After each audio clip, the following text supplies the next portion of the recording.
Boa noite a todos. Uma alegria grande estar aqui com todo mundo. Ver Tobias também mais uma vez. A maioria deve saber. No mês passado ele esteve doente, ficou 15 dias internado com pneumonia. E aí por causa disso estava com grande saudade de estar aqui fazendo uma zoadinha um pouquinho no culto, né? Imagina esses últimos tempos a gente tentando controlá-lo dentro de casa. Então está louco por ver pessoas e ver outras crianças para tirar todas as energias guardadas. Vamos seguir a sequência que temos visto em Lucas e hoje falar um pouquinho, como vocês já viram o tema, a última parada. E aqui eu pensei justamente num trajeto. Recentemente, eu estive viajando de João Pessoa para Recife de ônibus.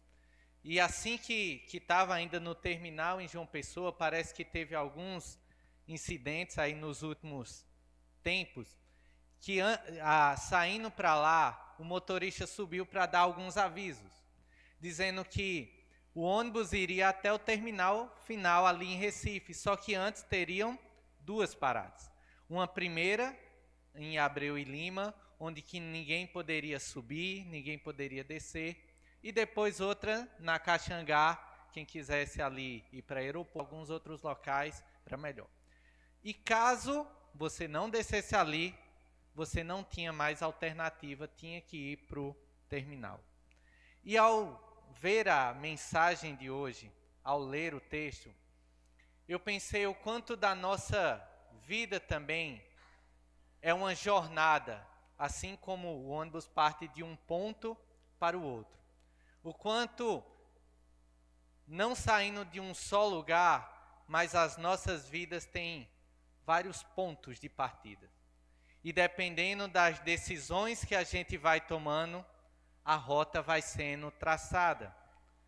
Mas existe uma parada que vai ser igual para todas as pessoas aqui. E a gente vê que essa parada é a própria morte. Todos vamos chegar nesse momento. Só que a partir do momento em que a morte nos encontra, o destino final, diferente de uma rota de um ônibus, que é a mesma para todas as pessoas que ali estão, a nossa rota vai ser diferente. Uns, aqueles que estão com Cristo, continuarão com Ele. E os que não, irão ser afastados e presenciarão a sua ira no inferno. E eu queria falar um pouquinho sobre isso hoje à noite. Vamos abrir em Lucas, capítulo 16, a partir do 19.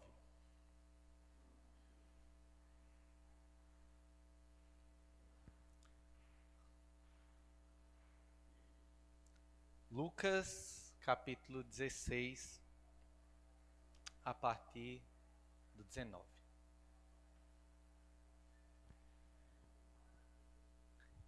Havia um homem rico que se vestia de púrpura e de linho fino e vivia no luxo todos os dias. Diante do seu portão fora deixado um mendigo chamado Lázaro, coberto de chagas. Este ansiava comer o que caía da mesa do rico. Até os cães vinham lamber as suas feridas. Chegou um dia em que o mendigo morreu e os anjos o levaram para junto de Abraão. O rico também morreu e foi sepultado. No Hades, onde estava sendo atormentado, ele olhou para cima e viu Abraão de longe, com Lázaro ao seu lado. Então chamou: Pai Abraão, tem misericórdia de mim, e manda que Lázaro molhe a ponta do dedo na água e refresque a minha língua, pois eu estou sofrendo muito neste fogo. Mas Abraão respondeu: Filho, lembre-se de que durante sua vida você recebeu coisas boas, enquanto que Lázaro recebeu coisas más.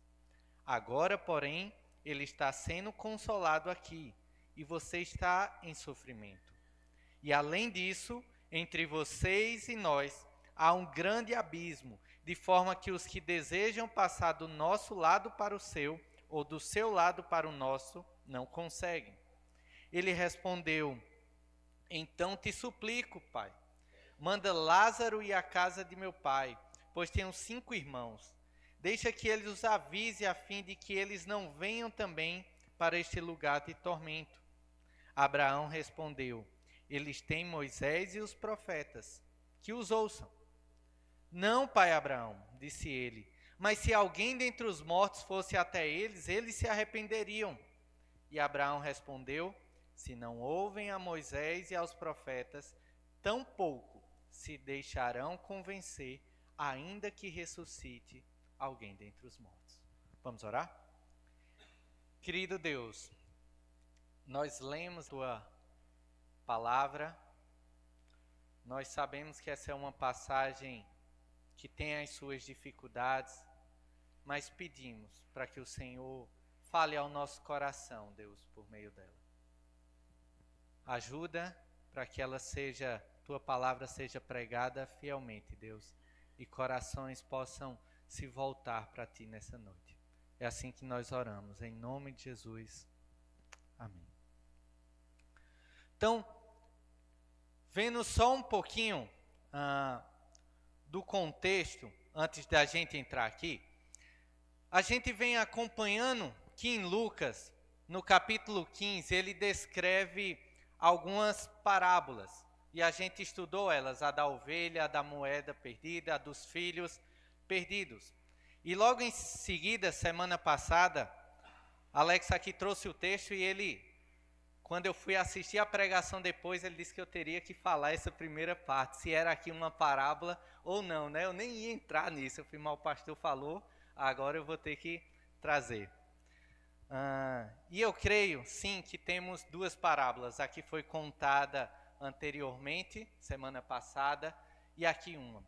Por quê?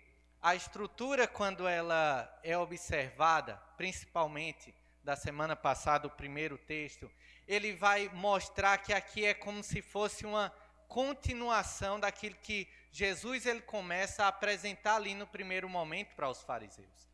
E aí, no caso de semana passada, a gente viu a mensagem direcionada aos discípulos.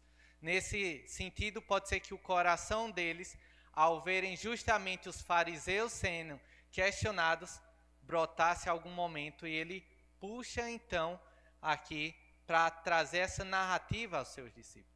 Mas na medida que a narrativa continua, a gente vai ver uma outra, sem o termo, mais uma vez, parábola.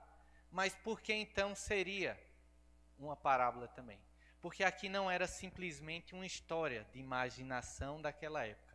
Já havia aqui alguns consensos na mente do fariseu de como acontecia algumas coisas, como a gente leu aqui, já vamos falar, no Hades, na questão dos mortos. Então já era uma realidade o pensamento.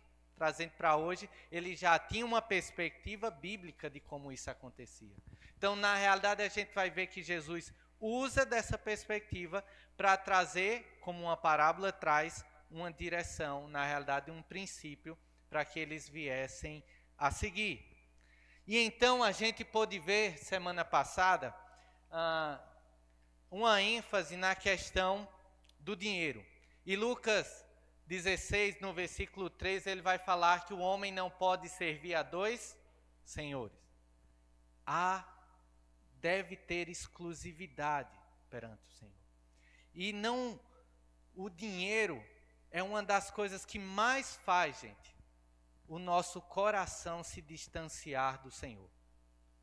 E às vezes a gente acha que não, porque quando estamos na situação normal do dia a dia, e principalmente quando as coisas estão normalizadas, talvez seja fácil seguir a Deus e ter o seu dinheirinho ali guardado como um Deus, mas sem perceber. Mas na hora que a situação aperta, na hora que a dificuldade chega, ali a gente vai ter que revelar claramente quem é o nosso Deus. E aí vai ser ou o Senhor ou o dinheiro. Não tem como ficar com os dois. Na hora da dificuldade, um vai ser revelado. E aqui Cristo já está exortando. Não há como. A vida deve ser de adoração somente a Ele. E ele deixa isso muito bem claro. E ao mesmo tempo ele fala um pouco antes, dizendo: porque Deus deveria confiar as riquezas eternas a você, se você não cuida com responsabilidades das riquezas desse mundo. Questionando então ainda os discípulos naquele momento, tendo a ideia que o dinheiro não poderia ser o dono da vida deles, a questão entraria: por quê? Deus iria dar as coisas celestiais, as riquezas que são muito maiores do que essa, se as que Ele deu aqui nesse momento não são bem usadas, não são realmente colocadas para o próximo, colocadas para adorá-lo, colocadas da maneira correta. E a gente vai ver como isso se encaixa muito bem no texto de hoje. E no final, a gente vê também Lucas destacando que os fariseus amavam dinheiro e zombavam de Jesus na medida que ele falava. E é interessante essa parte, porque essa é a única referência nos evangelhos que aparece que os fariseus amavam o dinheiro. Quando a gente olha a vida deles, na realidade, parece ser uma vida mais simples do que o grupo dos saduceus, e esse era um grupo que tinha mais posses, que tinha mais dinheiro. Eles falavam muito na questão da graça e tanto. Então, você olhando de longe, você nunca diria que o grupo dos fariseus amavam o dinheiro. Mas eles criam que na medida que você obedece com zelo, com rigor à palavra de Deus, você seria abençoado. E essa bênção se resumiria em quê? Em posses, em dinheiro, em bens materiais. Então, na medida que você tem muitos bens, mostra que você obedece a Deus e que você então vai receber cada vez mais dele. E na medida que você não tem posses, significa que você era perante Deus amaldiçoado porque você não estava obedecendo. Então percebe que no zelo deles, ali ao extremo em relação à própria Torá, e crendo dessa forma, é natural que no coração brote a ganância. E eu entendo que é por isso que Lucas, então, nesse texto vai dizer que eles amavam, porque uma coisa ia levar a outra. O zelo ali para obedecer a palavra iria levar o coração a desejar retribuição, porque eles estavam obedecendo, que ia levar a amar o dinheiro. Então, as três últimas parábolas, a do filho pródigo, a gente vê um filho que pede o dinheiro do pai e ele desperdiça todo o dinheiro. A gente vê um servo que usa mal o dinheiro ali do dono. E a gente vai ver aqui um rico que também usa mal o seu dinheiro, cada um pegando uma perspectiva diferente. Mas vendo a jornada da vida, a gente começa o texto mostrando duas realidades totalmente distintas. E o texto começa mostrando a do rico, evidenciando que ele era extremamente rico. Isso porque ele tinha roupa de púrpura e de linho. Então, a questão da roupa de púrpura aqui era uma roupa extremamente cara para aquela época, que era feita por meio do excremento de caracóis que tinha ali naquele momento, ali nos oceanos, e eles poderiam então pegar e produzir essa roupa. E só quem tinha algo assim eram pessoas de uma elite financeira extremamente alta. Pense aí, talvez em hoje, para você ter uma perspectiva, eu fui pesquisar algumas roupas caras que temos, e eu achei uma blusa básica por R$6.000. E aí depois eu fui um pouquinho mais a fundo e encontrei uma polo por 26 mil. E eu pensei, tem alguém que compra isso? E com certeza tem muita gente de um padrão extremamente elevado. Nessas condições, o homem que é descrito aqui. Ele diz que vestia linho, e aqui também a roupa cara, não só a externa, mas a interna dele, a ideia é eram trajes que mostravam esplendor perante todas as pessoas que ali estavam.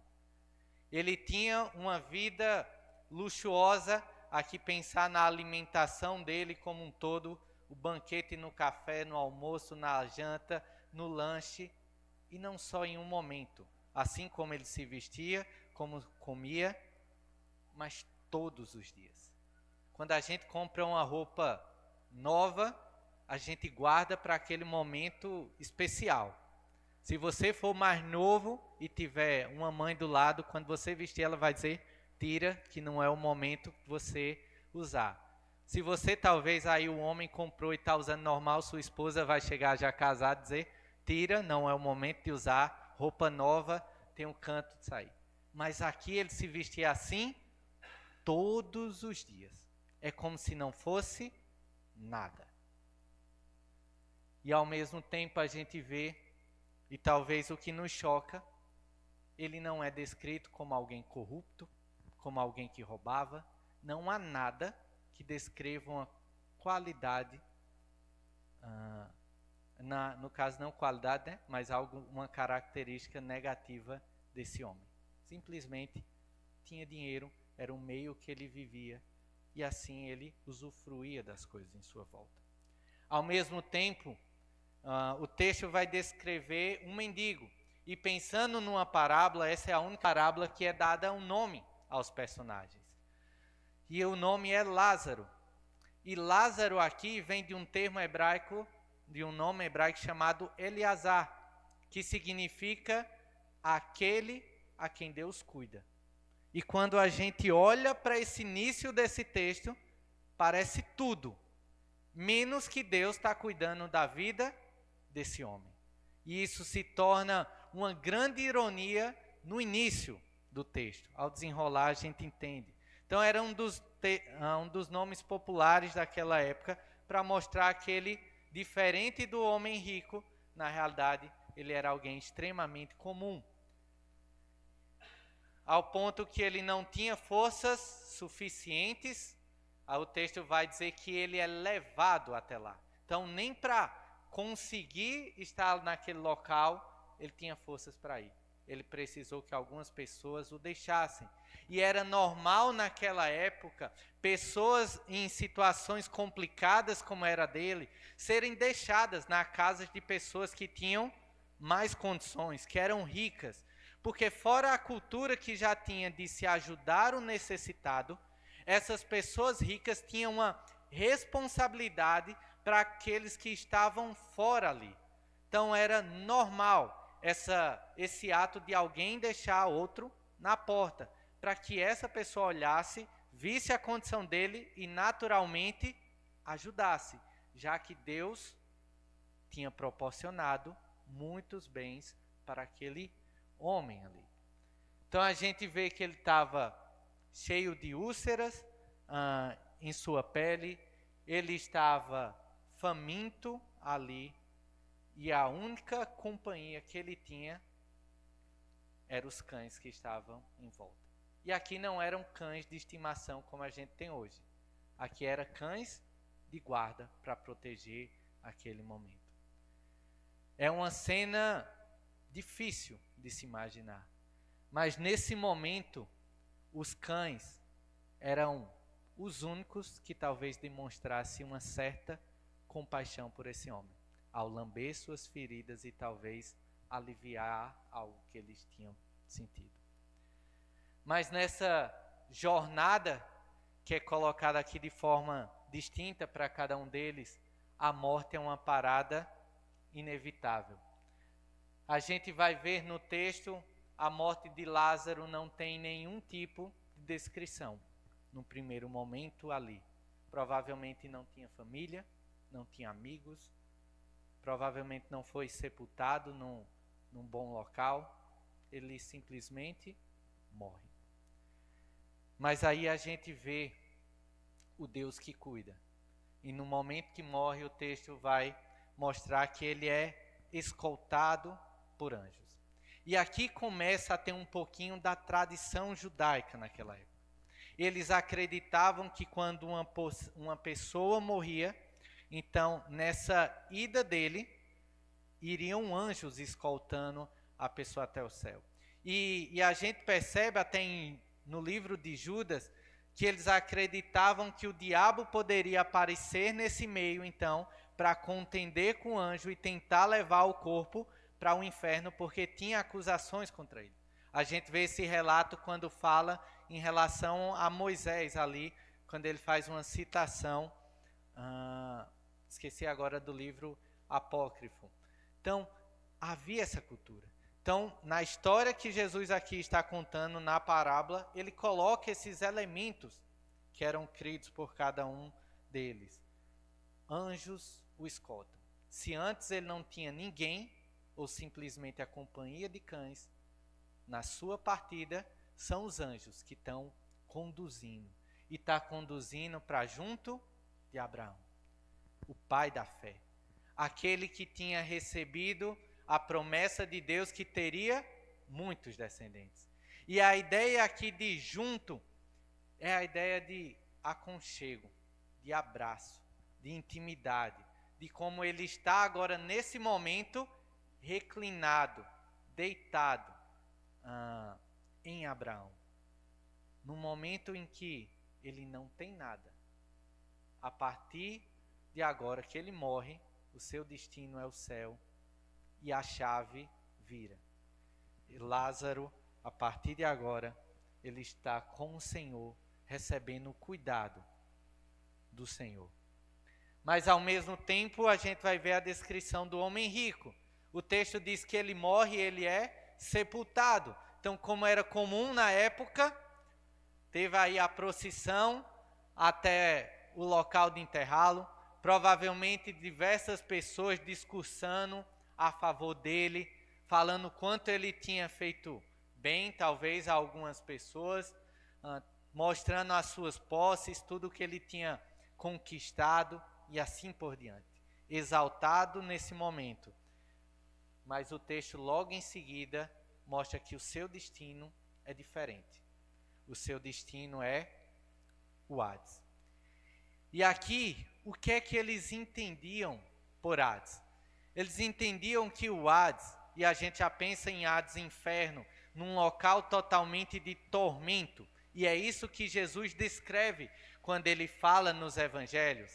Mas o judeu naquela época acreditava que o Hades era um local em que os corpos iam e ficariam ali esperando até o momento do julgamento final. Eles acreditavam que ia ter esse corpo lá e até o tempo de ser julgado. Alguns acreditavam que já começava o sofrimento, outros até que não. Mas tinha essa parada. Então, na medida que eles pensavam isso,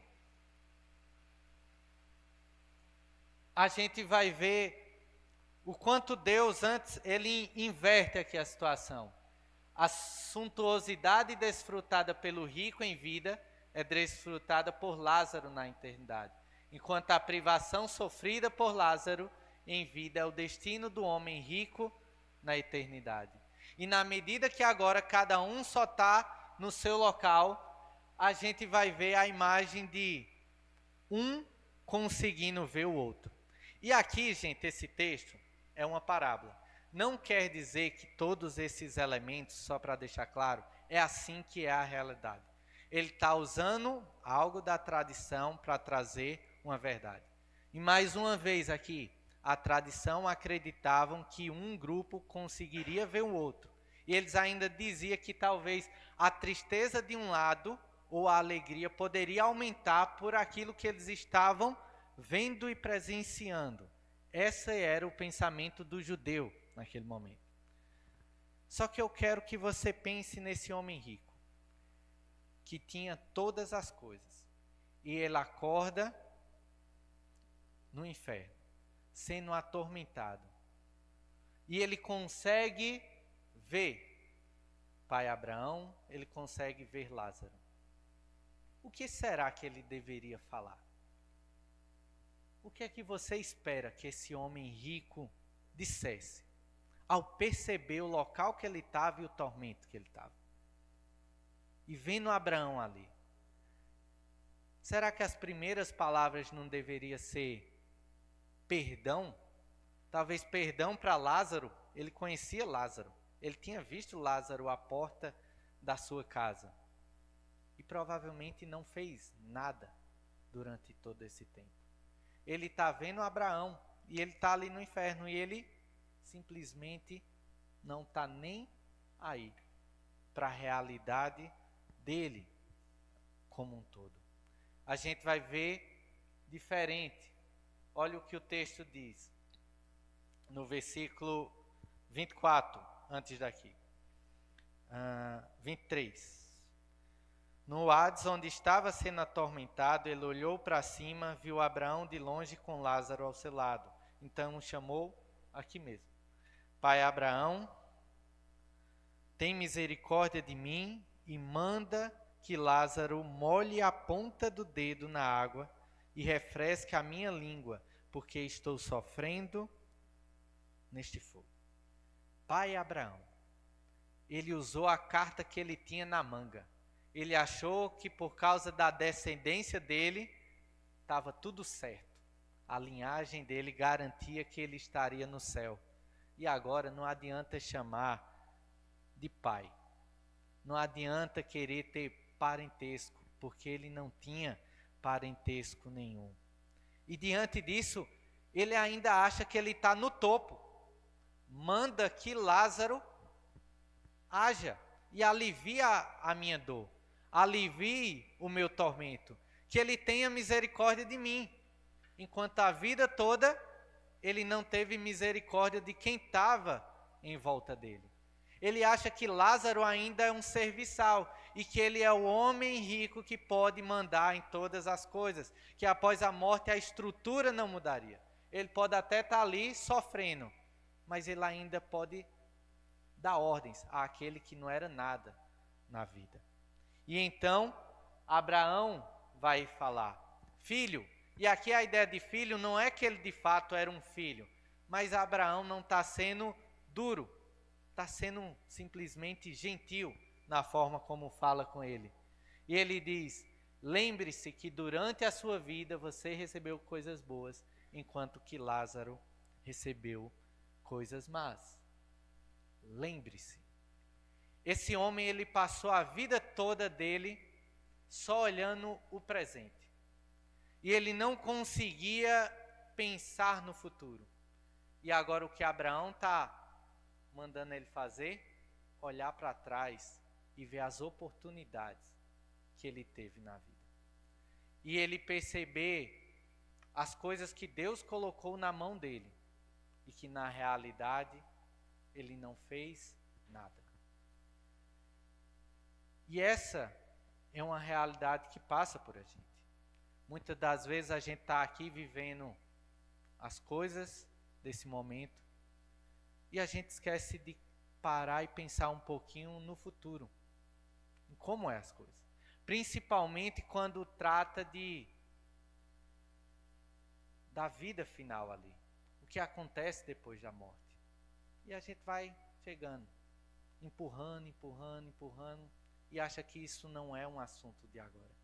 Mas o que o texto vai dizer é um assunto de hoje.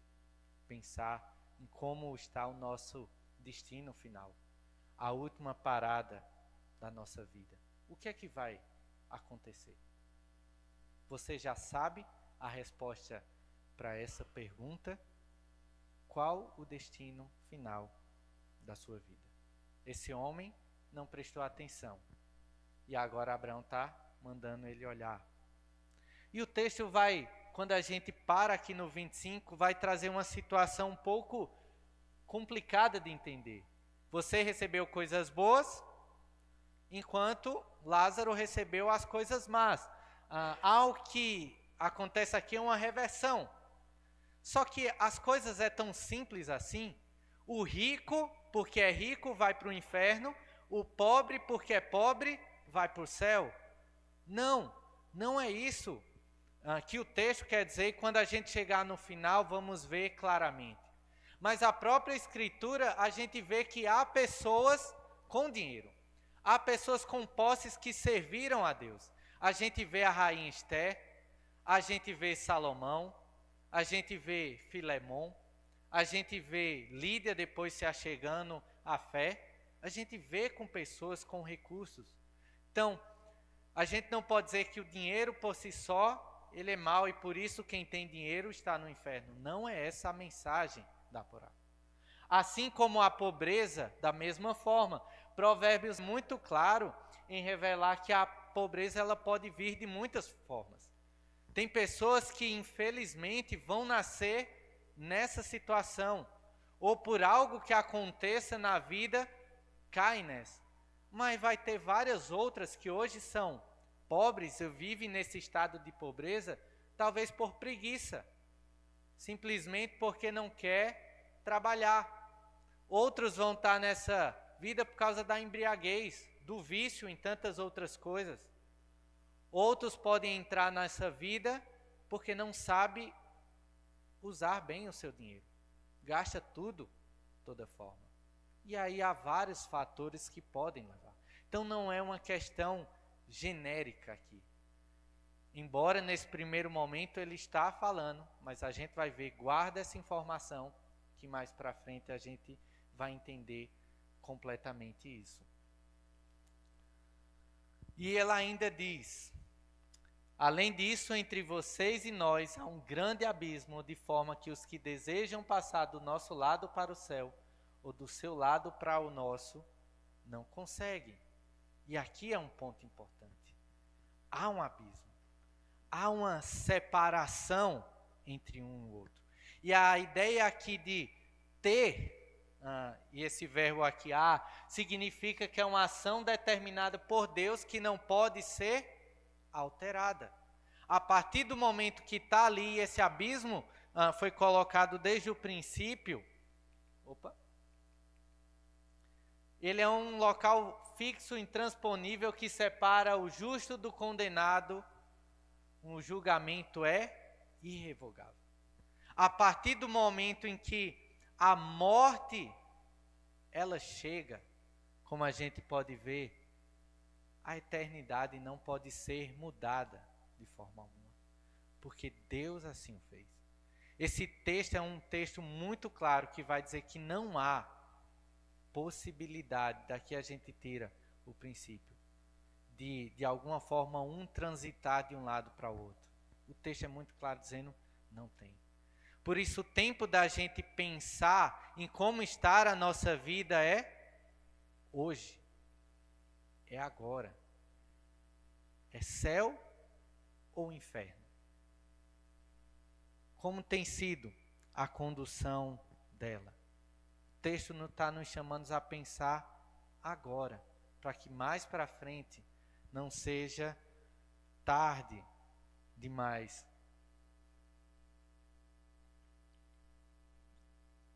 E então, a gente vai ver um novo pedido. Só aqui, uma curiosidade, lembrei agora, assistindo uma pregação nesse assunto com o Carson, ele para e diz, é curioso a forma como aparece nesse texto. Como Abraão está dizendo assim, que há os dois lados, quem está em um canto não pode ir para o outro, do céu para o inferno, do inferno para o céu. E a pergunta é, quem danado está no céu que vai querer ir para o inferno? Por que Abraão coloca essa possibilidade? E ele fez, deixa eu imaginar aqui, se aqui está uma situação que ambos estão se vendo, ele fez, na minha cabeça eu vejo Lázaro, de alguma forma cutucando Abraão e dizendo, deixa eu ir lá ajudar, deixa eu ir lá fazer. E ele estaria aqui orientando a dizer, não há essa possibilidade de forma alguma. Há uma barreira intransponível.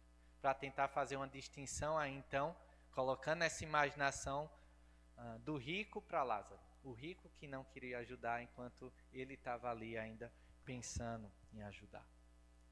E então a gente vai ver um novo pedido. Ele vai dizer, manda Lázaro ir à casa do meu pai, pois tenho 5 irmãos, deixa que eles os avise, a fim que eles não venham também para esse lugar de tormento. Perceba como o tempo vai passando, ele escuta um pouquinho, mas ele ainda acha que ele é o dono de todas as coisas. Mais uma vez ele está olhando para Lázaro e vendo ele simplesmente como um servo, como um serviçal. Alguém que está ali para obedecer às ordens que ele pode dar. Mas esse homem, ele percebe a realidade. Ele compreende que toda aí a sua família, os seus irmãos, estão caminhando da mesma forma que ele. Está dando os mesmos passos. E aí a gente vê um pensamento altruísta dele. Quer lá cuidar. Mas, mais uma vez, está voltado só para os dele. Não consegue pensar em todos que ali estão à sua volta. E mais do que isso, gente. O que a gente pode ver na sua declaração parece uma autojustificação.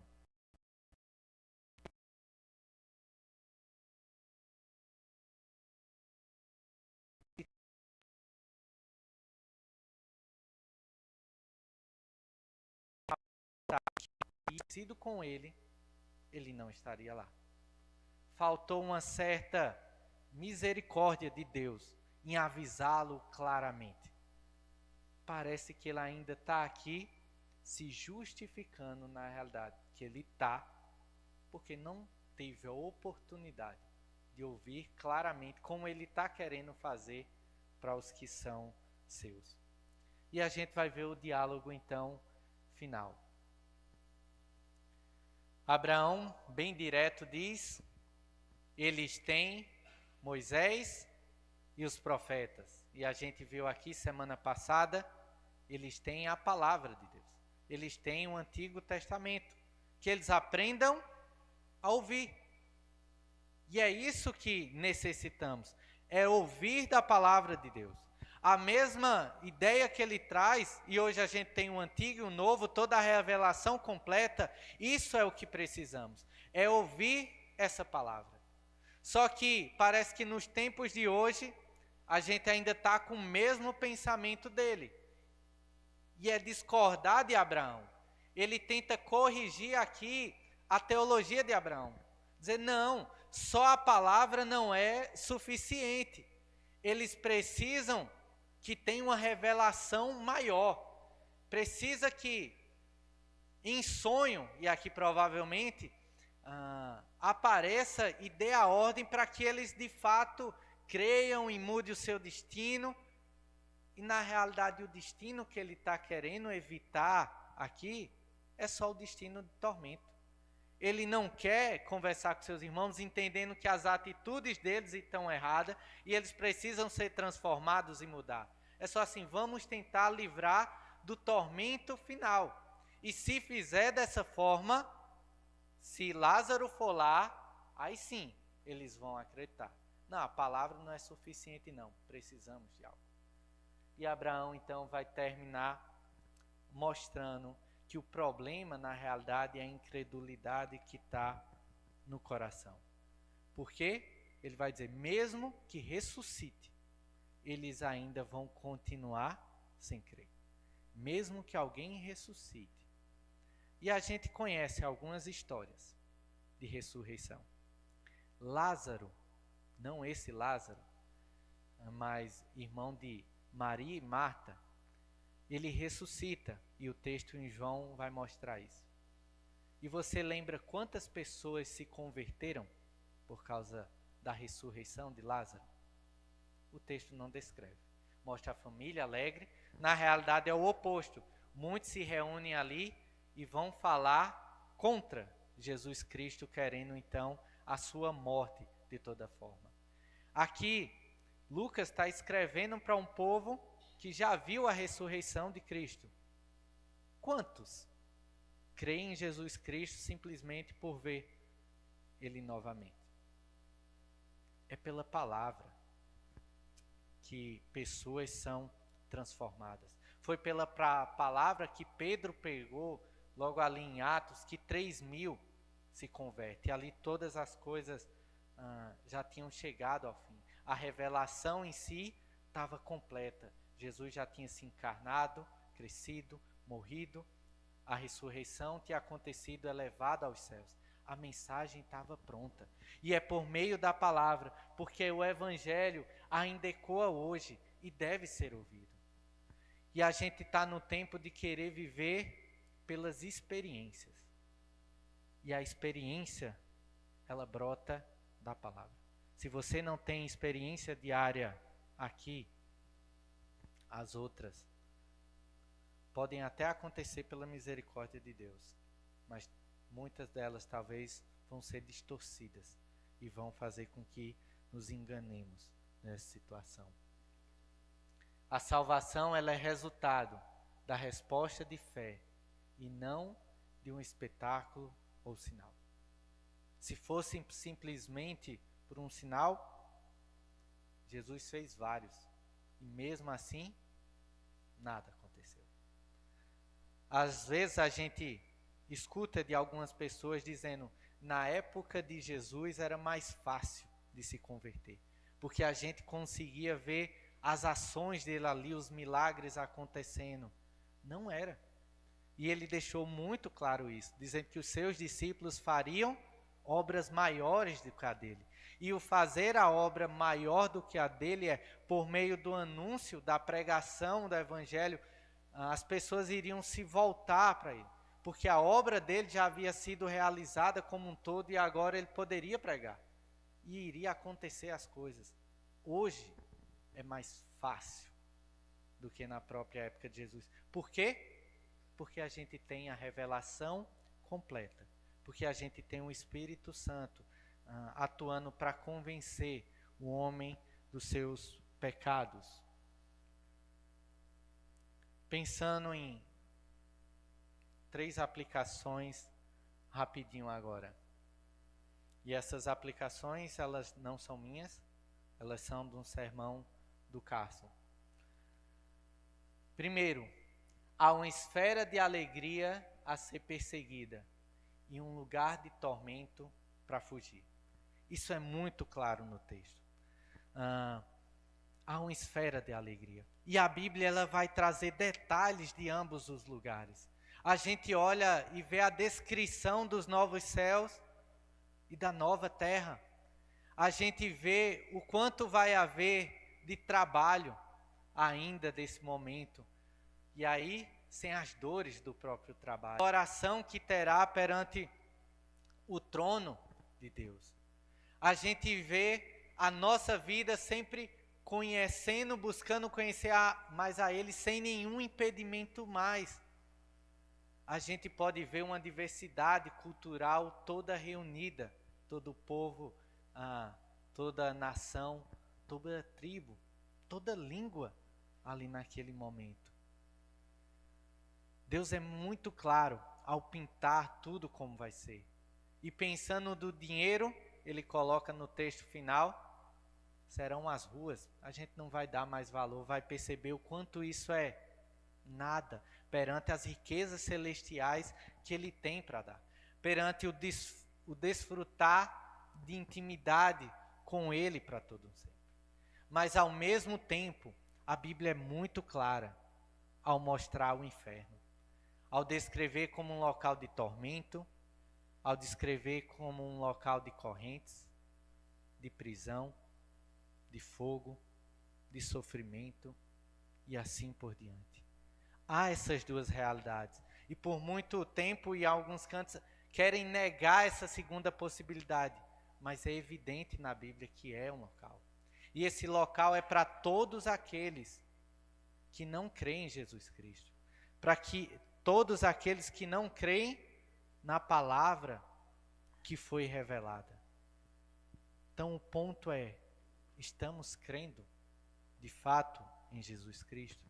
Tem sido a nossa realidade desfrutar da intimidade dele, sentar à mesa com ele, conhecê-lo cada vez mais, cumprir os seus propósitos e ver nesse momento então as transformações. Olhe para o passado, olhe para a sua vida. Você entregou sua vida a Cristo? Há sinais claros que você entregou? Há mudança? a transformação? Porque o Espírito ele nos transforma e a gente vai evidenciar isso ao longo.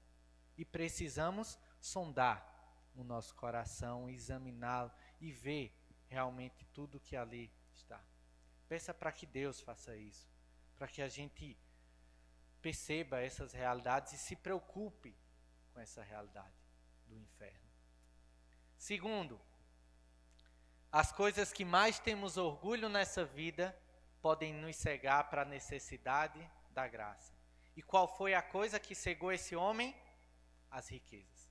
Ele é destacado aqui como um homem rico para dizer que o fato de ter posses e o seu coração então estava idolatrando essas posses, fez com que ele não enxergasse o quanto ele necessitava da graça, o quanto ele necessitava de Deus e de caminhar com Deus. Ele se apoia simplesmente na tradição, ele se apoia simplesmente de pertencer à linhagem e acha que está tudo certo, e acha que está tudo resolvido. E talvez a gente faça isso, se apoie numa carteirinha de batismo, se apoie numa data que você veio à frente, mas não é só por meio dessas coisas.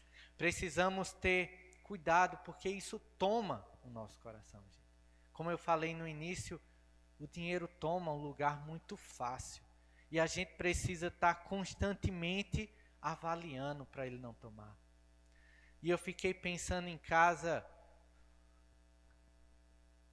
o quanto é difícil a gente perceber isso. E eu fui refletir em momentos da minha vida que eu achei que o dinheiro não estava tomando, que não tinha esse local, né? Que eu não idolatrava o dinheiro.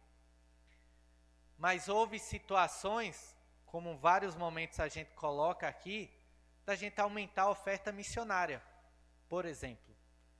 E aqui a gente fala, quase chorando, né? O pastor Alex não gosta disso, de tentar dizer assim, aumenta um pouquinho, né? Como se diz assim, só dá as migalhas, talvez R$10. Mas quantas vezes o meu coração foi duro em querer aumentar R$10? E R$10, sendo sincero, é nada. E a gente diz, não, mas o dinheiro não me domina. Eu pergunto, será? Será que a gente consegue ofertar realmente com generosidade, com liberalidade? E aí, coincidentemente, esses dias eu saí para comer com Tobias e ele quis uma balinha. E aí, pensando nisso, eu fui e dei, né? A gente normalmente não dá. E quando fui pagar, quase me arrependi, porque era R$10. E aí me veio a cabeça, nossa, eu dei R$10 nisso aqui. E ao mesmo tempo eu não tenho coragem de dar R$10 a mais para ajudar um missionário que está lá, levando o evangelho para que outras pessoas não vão para o inferno. E eu digo, não, eu não tenho problema com dinheiro. Como Tiago Braga aqui falou, há um tempo atrás, a profissão que eu tenho é com um propósito muito claro de anunciar o evangelho ali naquele meio. E eu diria, o dinheiro que o Senhor nos dá é com um propósito muito claro também. Não é só para o nosso próprio uso, mas é para ajudar as pessoas que estão à nossa volta.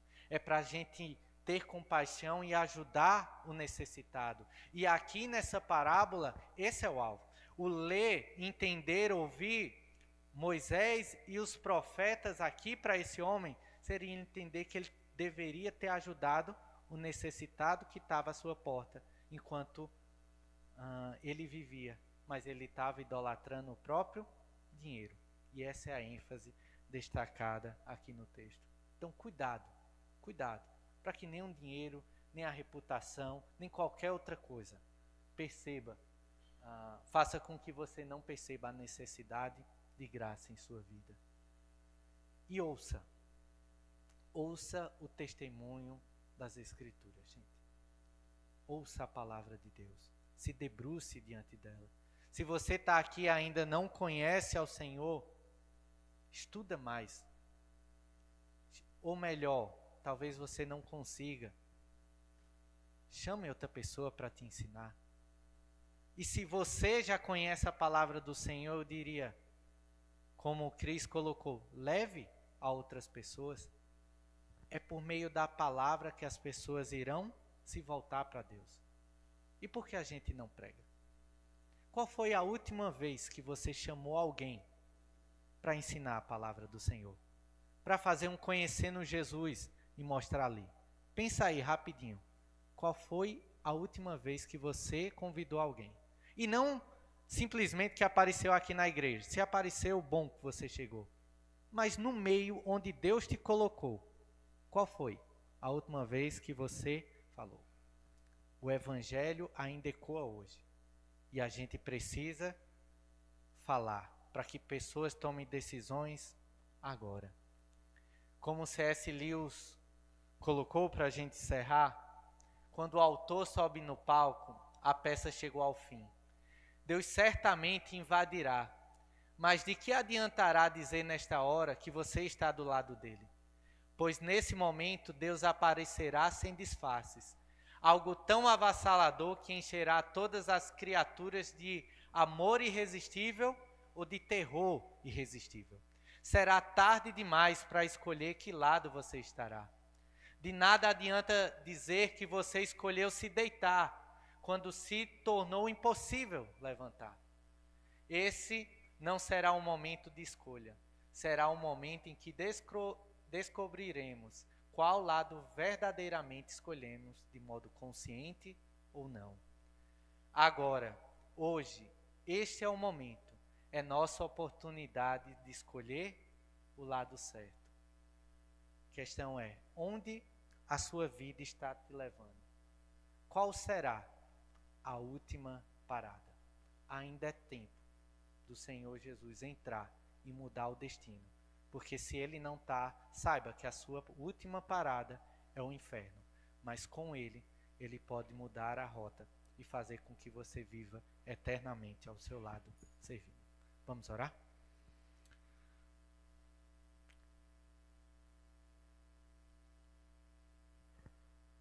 Senhor Deus, obrigado pelo teu amor.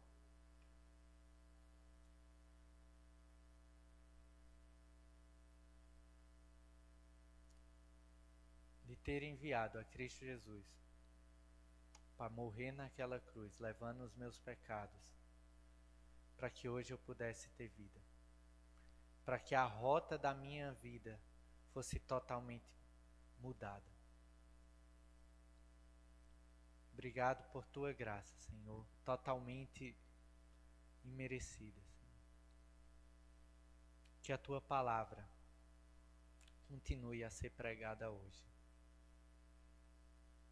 Que a tua palavra revele os ídolos que há no nosso coração, que muitas vezes impede da gente perceber a necessidade que temos de ti. Que a tua palavra revele em pessoas, ainda aqui, o quanto elas, infelizmente, estão caminhando para o inferno, Deus.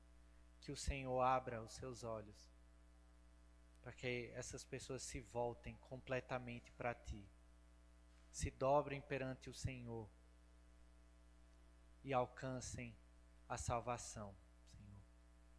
Continua a operar no nosso meio e sabemos que a tua Escritura, a tua palavra ainda fala hoje e nos usa para transmiti-la. Em nome de Jesus. Amém.